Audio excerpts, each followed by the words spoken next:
Welcome to జనం మాట. నేను మీ చంద్ర. రాయలసీమలో మినీ సినీ స్టూడియో నిర్మించాలని ఒక డైరెక్టర్ జగన్మోహన్ రెడ్డి గారు ప్రభుత్వాన్ని అర్జీ పెట్టుకుంటే ఆ అర్జీని సానుకూలంగా స్పందించి జగన్మోహన్ రెడ్డి గారు భూమి కేటాయించారు. అయితే జగన్మోహన్ రెడ్డి గారు మాత్రమే భూమి కేటాయించారా అన్నట్లు కొన్ని మీడియా పత్రికలు, కొన్ని మీడియా ఛానల్స్ అదే పనిగా ఒక లేని ఇష్యూని తెరపైకి తీసుకొని వచ్చారు. అది ఎక్కడ జరిగిందంటే మదనపల్లి ప్రాంతంలో హరిలీ హిల్స్ అనే దగ్గర ఖచ్చితంగా ఒక మినీ స్టూడియో నిర్మించుకుంటానని యాత్ర 2 సినిమా ఎవరైతే తీశారో ఆ డైరెక్టర్ అంతకు ముందే అర్జీ పెట్టుకున్నారు. ఈ నేపథ్యంలో ఖచ్చితంగా రాయలసీమ ప్రాంతంపై సినిమాలు ఎన్నో తీస్తున్నారు. ఆ రాయలసీమ ప్రాంతానికి ఖచ్చితంగా అక్కడున్న యాక్టర్లకు కావచ్చు, లేదంటే ప్రేక్షకులకు కావచ్చు, కొంతమందికి ఉపాధి కల్పించే విధంగా ఉంటుందని చెప్పి 2 ఎకరాల భూమిని కేటాయించారు. మరి ఈ నేపథ్యంలో ఖచ్చితంగా ఇదేదో భూతద్దంలో పెట్టి ఇప్పటి వరకు జగన్మోహన్ రెడ్డి గారు మాత్రమే కేటాయించారు అన్నట్లు రాస్తున్నారు. మరి ఇప్పటి వరకు ఖచ్చితంగా 2019లోనే కాదు, 2014లోనే మన రాష్ట్రం ఏర్పడిన తర్వాత, తెలుగు రాష్ట్రం ఏర్పడిన తర్వాత ఖచ్చితంగా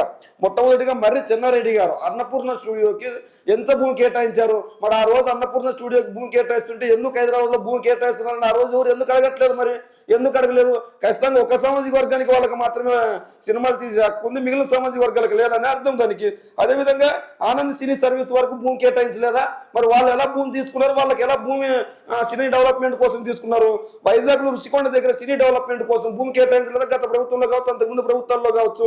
అయితే ఖచ్చితంగా ప్రతి ఒక్కరూ సినిమాని అందరూ వినోదంగా చూస్తున్నారు. అక్కడ అన్ని ప్రాంతాలకి సినిమా తీసుకెళ్ళాలి, ఖచ్చితంగా అక్కడ డెవలప్మెంట్ చేయాలంటే సినీ స్టూడియోలు కావచ్చు, మిగిలిన కావచ్చు, అన్ని ఏర్పాటు చేయాలని చెప్పిన నేపథ్యంలో ఖచ్చితంగా అక్కడ తీసుకుని వస్తున్నారు. అదేవిధంగా చక్రవర్తి డైరెక్టర్ గారికి భూమి కేటాయించలేదా? ఫిలిం నగర్ ల్యాండ్కి సంబంధించి అక్కడ తెలుగు ఫిలిం ఇండస్ట్రీకి మర్రి చెన్నారెడ్డి గారు భూమి కేటాయించలేదంటారా? రామానాయుడు అండ్ పద్మలయ స్టూడియోస్ వారికి ఫిలిం నగర్ దగ్గరలో భూమి కేటాయించలేదా? మరి ఇవన్నీ ప్రభుత్వ భూములు కాదా? అదేవిధంగా ప్రసాద్ సినీ ల్యాబ్స్ హైదరాబాద్ దగ్గర భూమి కేటాయించలేదా? అదేవిధంగా 5 ఎకరాల భూమిని శంకర్ డైరెక్టర్ డెవలప్మెంట్ సినీ స్టూడియోస్ కోసం భూమి కేటాయించలేదా? విజయ్ భాస్కర్ గారికి 67 ఎకరాలు సినీ వర్క్స్ హౌసింగ్ కోసం మణికొండ హైదరాబాద్ ప్రాంతంలో భూమి కేటాయించలేదా? ఇవన్నీ ఒక ఎత్తు అయితే జగన్మోహన్ రెడ్డి గారు కేవలం ఇప్పుడు ఏదో కొత్తగా కొన్ని వేల ఎకరాలు దోచిపెట్టారు, కొన్ని వేల ఎకరాలు ఒక డైరెక్టర్కి కట్టబెట్టారు, నిర్మాతకి కట్టబెట్టారు అన్నట్లు చెప్తున్నారు. మనం ఈ రోజు ప్రపంచ ఖ్యాతి అని చెప్పుకుంటున్నాం. మీరు ఈ రోజు రామోజీ ఫిలిం సిటీ భూమి ఎవరిది?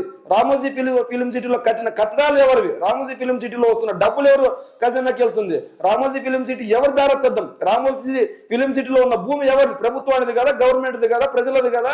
ఆ రోజు రామోజీ ఫిలిం సిటీ కోసం చంద్రబాబు నాయుడు గారు ఎంత ధర కేటాయించారు? మరి అంత తక్కువ ధరకి ఏదైనా వస్తుందా?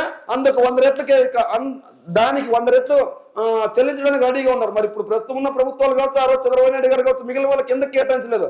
అంటే తన సామాజిక వర్గానికి దోచిపెట్టడం కదా ఆ రోజు రామోజీ ఫిలిం సిటీ నేపథ్యంలో. అంటే రామోజీ ఫిలిం సిటీ ఎవరు ఫ్రీగా ఏమన్నా చూపిస్తున్నారు? అక్కడ ఏమన్నా షూటింగ్ చేసుకుంటే ఏమన్నా ఫ్రీగా ఇస్తున్నారు? ఏమన్నా ఉచితంగా ఏమన్నా ఇస్తున్నారు? ఏమన్నా రామోజీ ఫిలిం సిటీ కేవలం అక్కడ సినీ సెట్లు, సినీ డైలాగులు, సినిమా సంబంధించిన తెరలు మాత్రమే జరుగుతున్నాయి అక్కడ.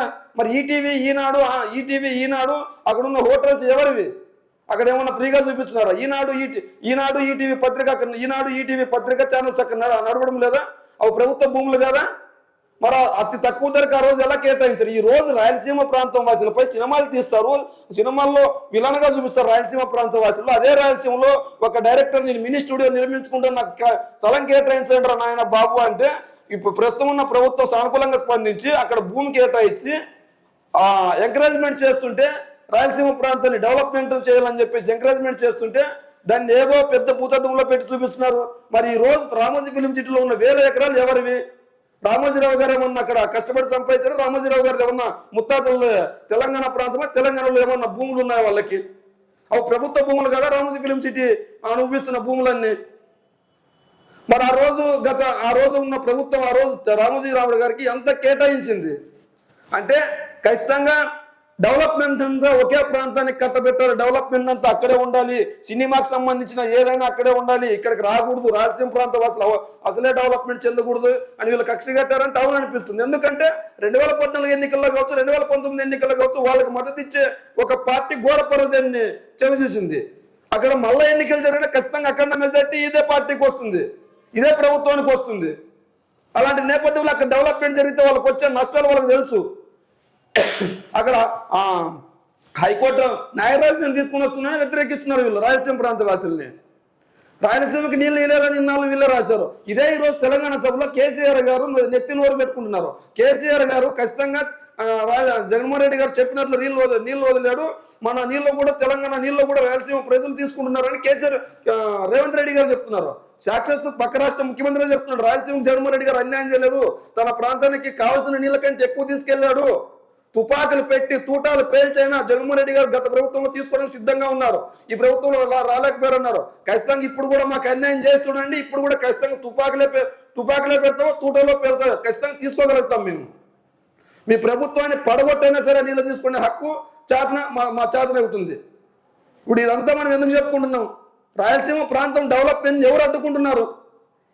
రాయలసీమ ప్రాంతానికి ఏదైనా ఒక సినిమా స్టూడియో వచ్చినా కూడా, లేదంటే ఇంకోటి మా ఆంధ్ర క్రీడాకారులు పై స్థాయికి వెళ్ళినా కూడా, లేదంటే అక్కడ సంక్షేమ పథకాలు తీసుకొని వచ్చినా కూడా, లేదంటే నీళ్ళు తీసుకొని వచ్చినా, వాటెవర్ మేము ఏది తీసుకొని వచ్చినా, ఒక యూనివర్సిటీ తీసుకొని వచ్చినా, ఒక కాలేజ్ తీసుకొని వచ్చినా, అక్కడ ఎయిర్పోర్ట్ తీసుకొని వచ్చినా, న్యాయ రాజధాని తీసుకొని వచ్చినా, ఏదో ఒక కారణం చెప్పి అడ్డుకుంటున్నారు వీళ్ళు. అంటే వీళ్ళు కోరుకున్న చోట మాత్రమే అభివృద్ధి చెందాలి. వీళ్ళు కోరుకున్న చోట ఏది? అమరావతి ప్రాంతంలో మాత్రమే అభివృద్ధి చెందాలి, మిగిలిన ప్రాంతాల్లో అభివృద్ధి చెందకూడదు. ఏదేమైనప్పటికీ ఖచ్చితంగా జగన్మోహన్ రెడ్డి గారు మాత్రమే సినీ ఇండస్ట్రీకి భూమి కేటాయించలేదు. అన్ని ప్రభుత్వాలు ఖచ్చితంగా ఏదో ఒక రూపంలో ఏదో ఒక సినీ ఇండస్ట్రీకి కావచ్చు, ఫిలిం ఇండస్ట్రీకి కావచ్చు భూమి కేటాయిస్తూనే ఉన్నారు. అందరిలో కంటే పెద్ద భూ కుంభకోణం ఏది అంటే ఖచ్చితంగా చంద్రబాబు నాయుడు గారు. ఈ రోజు అమరావతి భూ కుంభకోణం అంటున్నారు. అమరావతి భూ కుంభకోణం పెద్దది కాదు, ఖచ్చితంగా రామోజీ ఫిలిం సిటీ పెద్ద భూ కుంభకోణం. ఎంత కేటాయించారు ఆ రోజు ఉమ్మడి ఆంధ్రప్రదేశ్గా ఉన్నప్పుడు చంద్రబాబు నాయుడు గారు రామోజీ ఫిలిం సిటీ రామోజీరావు గారికి ఎంత కేటాయించారు? ఆ భూమి ఎవరిది? దాదాపు 2000 చిల్లర ఎకరాలు ఉంది అక్కడ. ఆ 2000 చిల్లర ఎకరాలు ఎవరిది భూమి? అంత పెద్ద అయిన కోటలు కట్టారు అక్కడ రామోజీ ఫిలిం సిటీలో. ఎవడు తెలంగాణ వాసైనా అక్కడికి వెళ్ళే సాక్ష్యం చేయకుండా. అది తెలంగాణ ప్రజల సొత్తు కదా, ఆంధ్రప్రదేశ్ ప్రజల సొత్తు కదా. కనీసం తెలంగాణ ప్రజలైనా అక్కడ చూడడానికి వెళ్ళనిస్తున్నారా? ఫ్రీగా లేదు కదా. కొత్తగా ఏర్పడిన తెలంగాణ రాష్ట్ర ప్రజలైనా ఫ్రీగా చూడనిస్తున్నారా? అక్కడ 1500, 1800, 2000, 3000, 4000 రూపాయల టికెట్ ధర కేటాయించే కదా ఫిలిం సిటీని చూపిస్తుంది. మరి ఇలా డబ్బులు తీసుకొని ఫిలిం సిటీని చూపించేటప్పుడు ఇంకెందుకు వాళ్ళకి అంత తక్కువ ధరకి అన్ని 1000 ఎకరాలు కట్టబెట్టారు, అన్ని 100 ఎకరాలు కట్టబెట్టారు?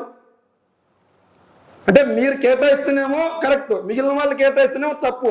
అది కూడా జగన్మోహన్ రెడ్డి గారు సామాజిక వర్గానికి రాసేసి కట్టబెట్టినట్లు, అది కూడా జగన్మోహన్ రెడ్డి గారు సొంతూరు వాళ్ళకి కట్టబెట్టినట్లు, అది వాళ్ళు ఎప్పుడో ఉన్న మూలాలన్నీ తీసుకొని వస్తున్నట్లు.